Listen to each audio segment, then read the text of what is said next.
Hello YouTube. Blackbird piper here. I am back in Platt Fields Park.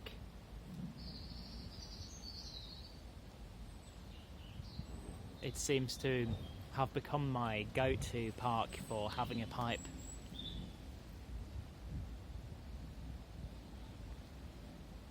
It's a nice park, got a few great spots to sit in. Just wanted to check in today with you and show you one of these great spots. Just need to tamp my pipe here. There we go. Sorry for wobbly camera. I need to hold my camera today. And sorry if the wind disturbs the audio. It's a bit windy from time to time, and I'm in the middle of a lot of leaves, so it can get a bit noisy, and I hope it's not disturbing too much.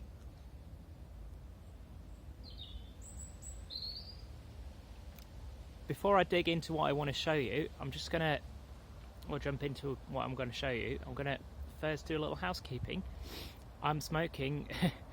I realise I've smoked this pipe on almost all of the videos so far, and that's kind of a coincidence actually, but this is my Norwegian Lillehammer pipe, rusticated, black, very nice pipe, becoming one of my favourite pipes, I think. And in it I'm having some English tobacco from Kendal in the Lake District. It's Gawith and Hoggarth Brown Flake unscented. It's written U/S, unscented is U/S. So if you don't know, you can go and look it up on tobacco reviews. It's a wonderful flake. It's not a flavour bomb in any way.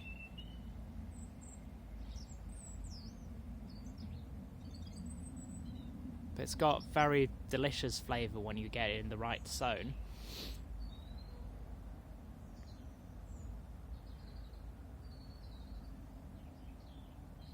Do like it. It's got a hint, and it's very, very, very stupid name actually. It's called unscented, which apparently to Gawith and Hoggarth just means it's not cased. There's still Lakeland scent added to it, but it's very lightly added, super lightly added, so I can't always detect it.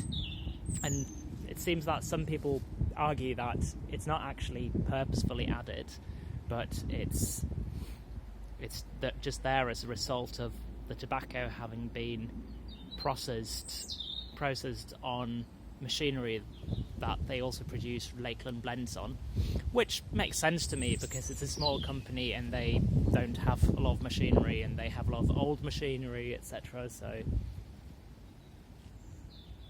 what I don't I don't mind the flavour at all. I actually quite like the Lakeland essence, or those kind of essences added to the tobacco if it's done lightly, and in this case it's very light. It just complements the flavour really, and as I said, I can't even detect it all the time. Anyway, when I lit my pipe again,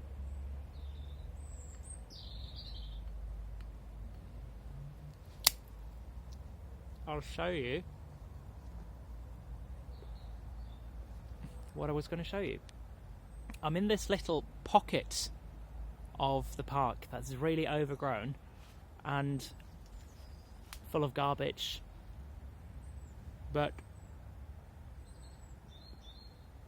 to get into this little pocket you have to pass through an arch.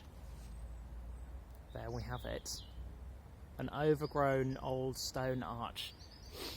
And I read some information on a little information stand over there the other day. I just discovered this, and apparently this is a medieval stone arch that used to be a part of the nave in the Manchester Cathedral. And I found that quite interesting.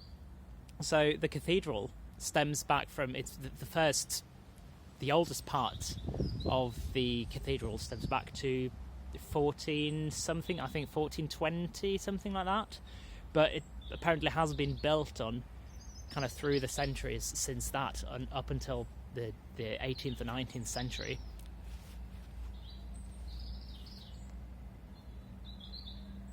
I can see a blackbird. Don't think there's any point in trying to show you. It would just be a black spot in the background. Yeah, it's gone. Anyway, blackbird piper. That's me. You can watch me instead. Yeah. So I don't know if this arch is actually from the medieval time or as old as the 15th century, but it might very well be, because this arch was moved to this area in the 19th century when there was a big restoration going on with the cathedral. And I know some of the reason they restored the cathedral was that a lot of the stonework was really withered away, it was really worn out, and that seems to be the case with this arch.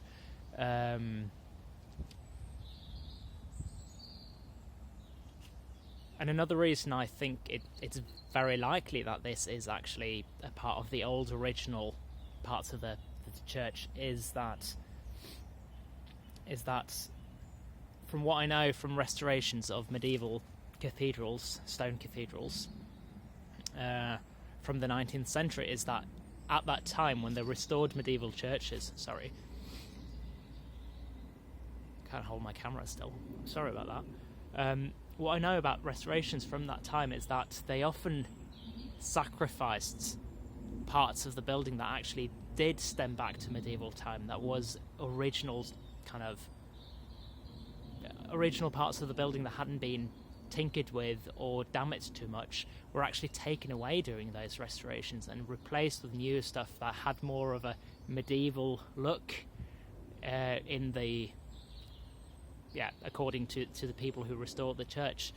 I know, for instance, in my hometown in Norway, Stavanger, there's a medieval cathedral, which is one of the most intact cathedrals. It's the most intact medieval cathedral in Norway, actually. Not the most well known, but it's the most intact or original. And there used to be a wooden flat ceiling inside that was taken away during the restorations in the 19th century because they wanted to replace it with that kind of high ceiling with exposed beams that we typically associate with kind of medieval guild halls and churches, etc. Get more of a Gothic look. That's what they wanted, to kind of bring it back to the medieval grandiosity. But now they say that there's a good chance that that ceiling was potentially from medieval time, or if the woodwork was newer, it was still kind of a feature of the architecture that was stemming back to medieval time. And that was just removed and replaced with something that, in the eyes of the restoration architects at that time, was much more medieval looking. So that might be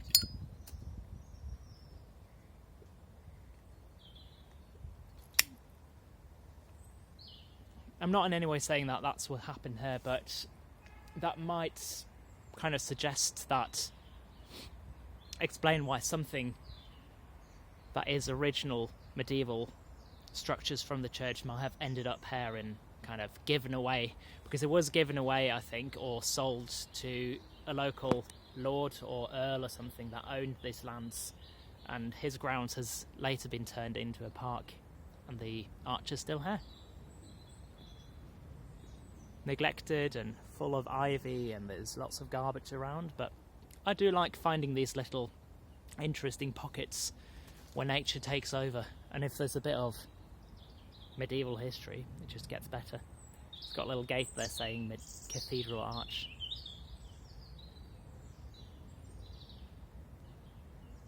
And when I stand here, I've seen quite a few birds. They come quite close because when you smoke a pipe, you stand still for much longer than I find myself, at least, doing when I don't smoke a pipe.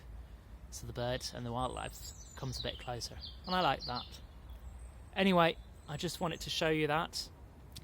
You can quickly go a little closer. Just show you the state of the stones. It's kind of broken down and withered away. Anyway, I'll leave it at that. I hope you are having a good day. I'm certainly having a good day, so take care, and I'll see you in a later video. Bye.